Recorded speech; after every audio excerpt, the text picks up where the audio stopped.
Hi, this is Derek Sherinian. You're listening to my album, The Phoenix, on BackstageAxxess, where the real show begins.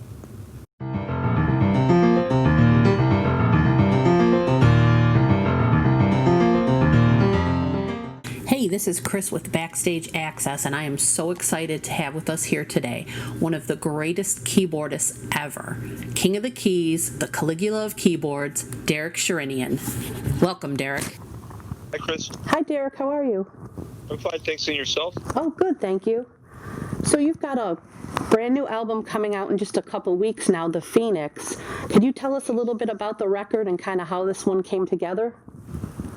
The Phoenix, I started writing about 18 months ago. Okay. And I made a couple phone calls, got a new record deal, and then called up Simon Phillips, who has been a long time musical collaborator and partner of mine since my first since the 2001 solo record Inertia.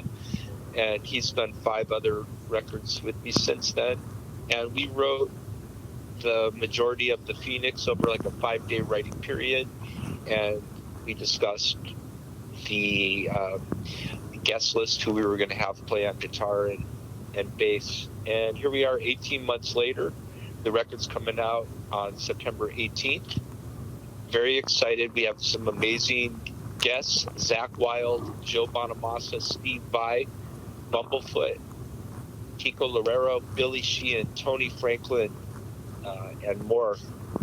Right, and a lot of these artists that you've worked with before, obviously, in Black Country Communion with Joe and Sons of Apollo with Billy and Ron too. So is it easier to work with some of the guys that you've already had an established working relationship with when you're going in on a project like this?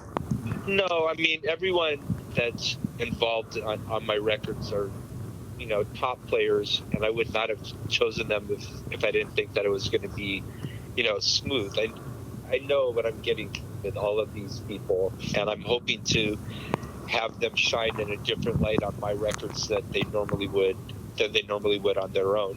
Right. Okay, so give them a little taste of doing something a little different than they would in their other band situations. Yes, but at the same time maintaining their voice and their identity, because all of these players have signature styles and are very identifiable on their instruments. And those are the type of musicians that I always tend to favor, and I strive to be on my own instrument. Awesome. Now, you said this was 5 days, so this was quick. And I know that you said you and Simon have worked together a lot, and you've got this probably great relationship over the years. So is this something that's just easy for the two of you to kind of sit down and do, or did you already have these ideas kind of in your head before you guys sat down together? Well, like 2 of the songs I wrote completely by myself before going to Simon's, and then Simon and I usually work where I'll start with the initial idea with a riff or a few sections back to back, and I'll send them to Simon. And the ones that he likes the most or vibrates on, he'll then dig in and start doing his thing. And that's usually the way that we write. And then we'll get together and keep tweaking it until we're both happy with the song form. And we really put a lot of time and care into each section, each measure, and every note. We just want it to be as great as possible, no matter what style the song is. Right, absolutely. And the first single, tell us a little bit about that, Empyrean Sky. Empyrean Sky was one of the first batch of songs that I presented to Simon, and he immediately he really liked it right away, because he said it reminded him of Return to Forever, and that was totally the initial intention that I had. There's like a 70s fusion thing to it, but it's a lot heavier than that as well. So yeah, it's very old school, that song. The whole record is very old school 70s vibe, and that's just basically because Simon lived through it and played in that era, and that's the music that I grew up with. coming up. So you'll hear that a lot throughout my records and overall sound. Now, you also have a cover of Them Changes on this one. So now I know you played with Buddy Miles back in the day. So tell us a little bit about why you chose that particular song and that kind of take you back to that particular place and time. Well, Joe was going to guest on the record, and we were discussing what he was going to sing, and he knew my history with Buddy and thought Them Changes would be a great song, and I thought it was a great idea. And so we went to record it, and man, he did an amazing job on vocals, and his guitar solo in the middle sounds like Jimi Hendrix raised from the dead. It's amazing how much he sounds like Hendrix. Wow, I can't wait to hear that one. We shot a video, and this will be coming out in a couple days on the 4th. Okay. Them Changes single and video. Awesome. Now, talking about back in the day, who were some of the players that really influenced your style, back in the early days? Well, Edward Van Halen and Michael Shanker was one of the first players that I really got into. Okay. And which is awesome because he just called me about a month ago to play on his new record that's coming out in January, his 50th anniversary record. And I was very honored for him to think of me because I'm a big fan of him. Also, Edward Van Halen, Jeff Beck, Al Di Meola, Alan Holdsworth. There's a lot of musicians, and Alan Holdsworth, I feel blessed that he was on one of my solo records and on a Planet X record as well. Fantastic. Now, I know that you played with so many people over the years, and a lot of huge names over the years, and Alice Cooper, Billy Idol, of course, Kiss.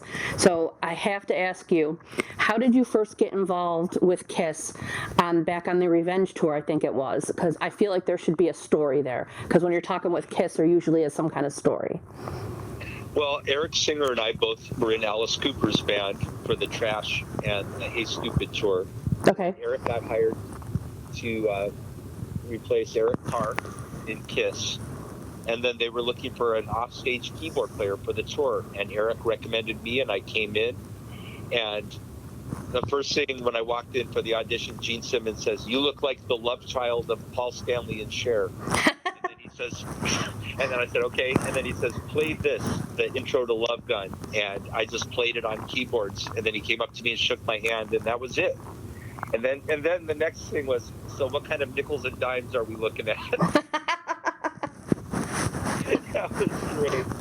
And then that was the start of my relationship with Kiss, and I did that whole tour, and I'm on a Live 3, and then I ended up recording on a Ramones tribute record with them in 2000, maybe 2002, 2003, something like that. Very cool. And I've just maintained a good relationship with Gene and Paul. I think they're great, and I have tremendous respect for them and what they've achieved in the history of rock and roll and being pioneers in merchandising and rock and roll touring. And yeah, I think that they need to get credited for a lot of things.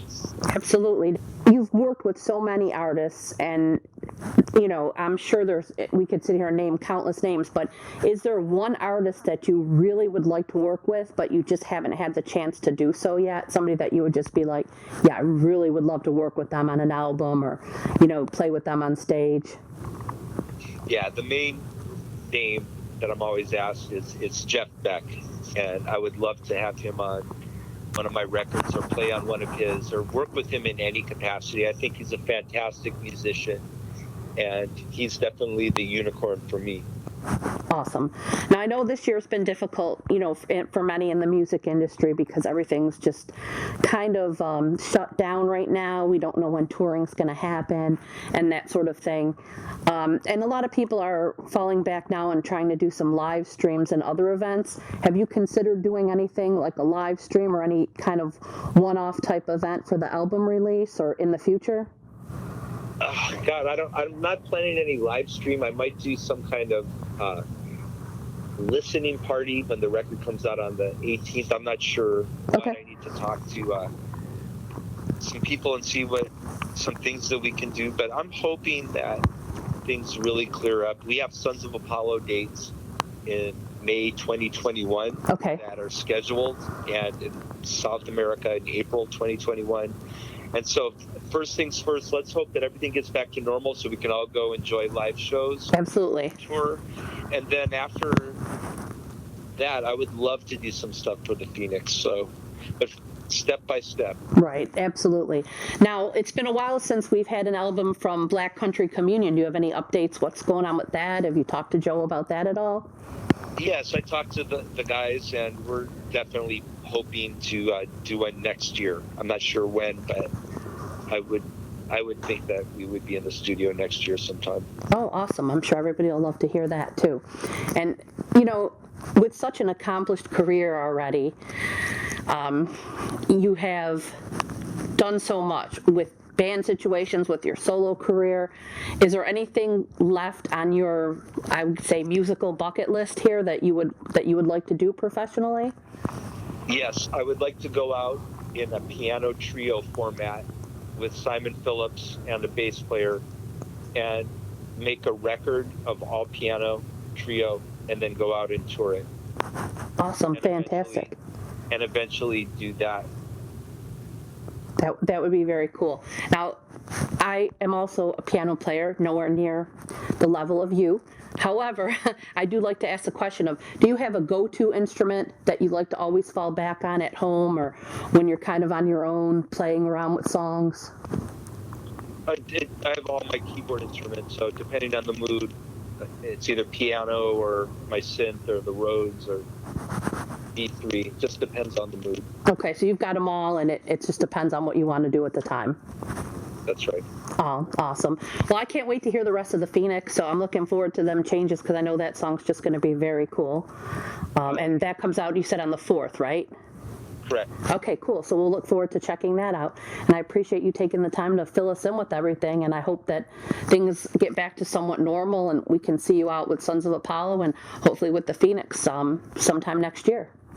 Oh, me too. And thank you for having me on your show. And I hope you have a fantastic day. Thank you.